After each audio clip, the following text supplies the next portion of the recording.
ধীরাজ ঘোষ যার বিরুদ্ধে অভিযোগ যে তিনি জিএসটি চুরি করছেন, তার স্ত্রী রাজ্য সরকারের জিএসটি অফিসার।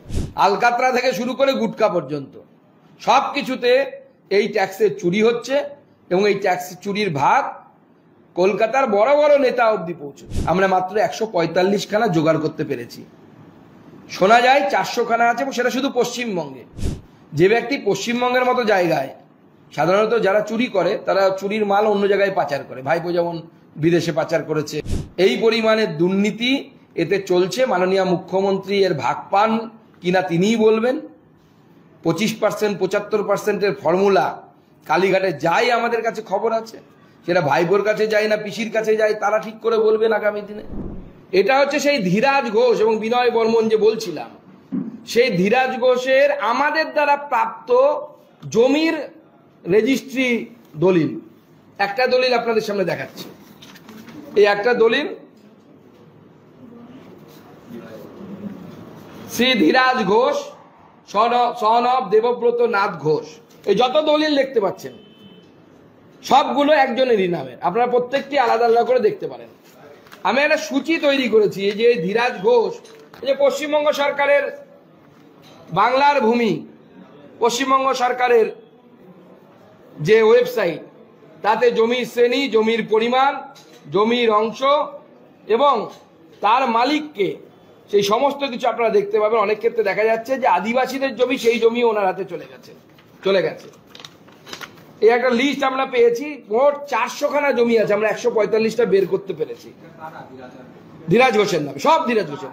তৃণমূল কংগ্রেসের খোদ লোক, তৃণমূল কংগ্রেসের নেতাদের অত্যন্ত কাছের, এরা এই দালালির কাজটা করে।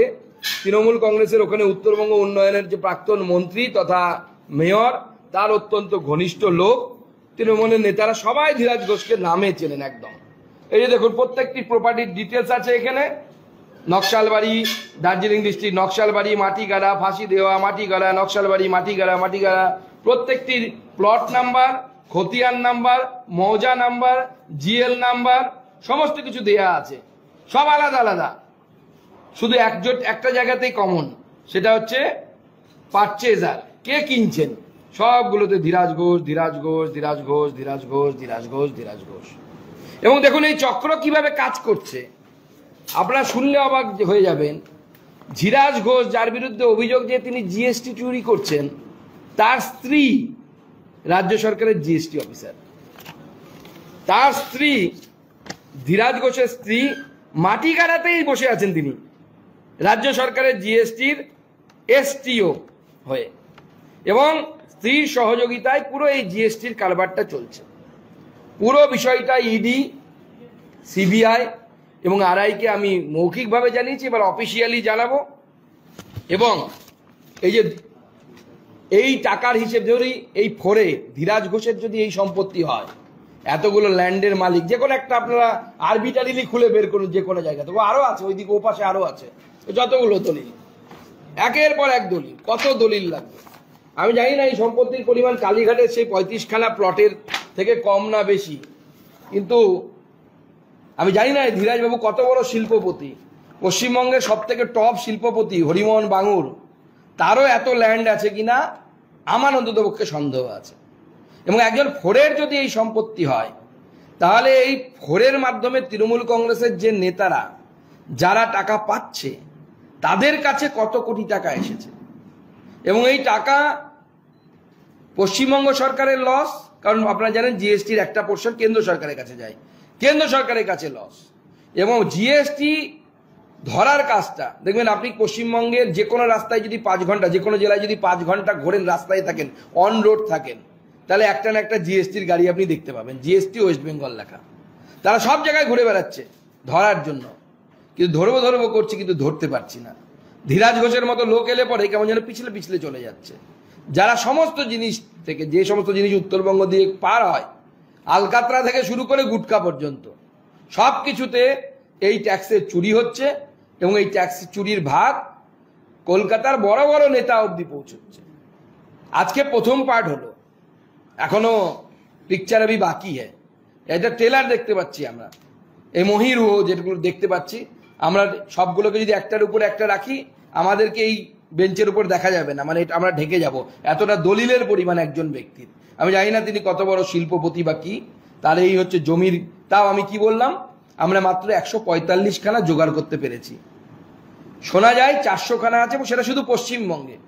যে ব্যক্তি পশ্চিমবঙ্গের মতো জায়গায়, সাধারণত যারা চুরি করে তারা চুরির মাল অন্য জায়গায় পাচার করে, ভাইপো যেমন বিদেশে পাচার করেছে, তো এনারও শুধু পশ্চিমবঙ্গে, এটা পশ্চিমবঙ্গের বাইরে নেপালে, বিহারে, ঝাড়খণ্ডে আরো কত কোটি টাকার সম্পত্তি আছে আমাদের জানা নেই। রাজ্য সরকারের এবং কেন্দ্র সরকারের প্রতিদিন 100 কোটি টাকার মতো লস হচ্ছে প্রতিদিন।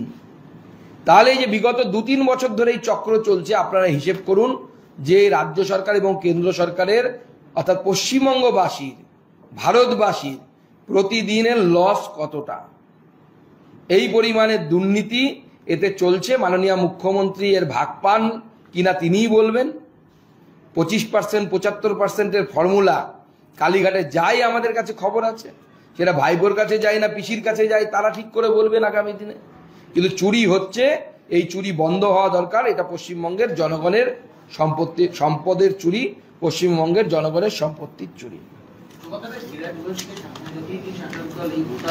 পুরোটাই। এই ধীরাজ ঘোষ, বিনয় বর্মন, আরো অনেক নাম আছে, আমি বলছি তো, আরো দুটো এখন ছাড়লাম, পরের এপিসোডে আরো আসবে, আমরা দেবো, আরো অনেক রথিমা আরতি আছে।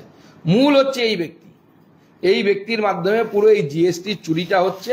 এবং আপনি সম্পত্তির পরিমাণ দেখতে পাচ্ছেন তো, আপনারাই বলুন না, লজিক্যালি পশ্চিমবঙ্গ অর্থনীতিতে পিছিয়ে পড়া রাজ্য, শিল্প নেই, কিছু নেই।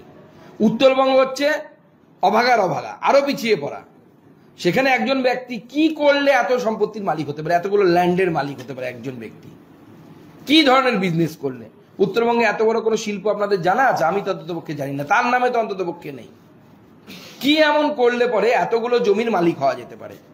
তার স্ত্রী জিএসটি অফিসার, মাটিগাড়াতে এসটিও হিসেবে পোস্টেড, ওয়েস্ট বেঙ্গল গভর্নমেন্টের জিএসটি অফিসার, সেখানে তার স্ত্রী, মানে ফ্যামিলি বিজনেস পুরো সেটেল করে নিয়েছে। বাংলা হান্টের আরো খবর দেখতে নজর রাখুন। বাংলা খবর মানেই বাংলা হান্ট।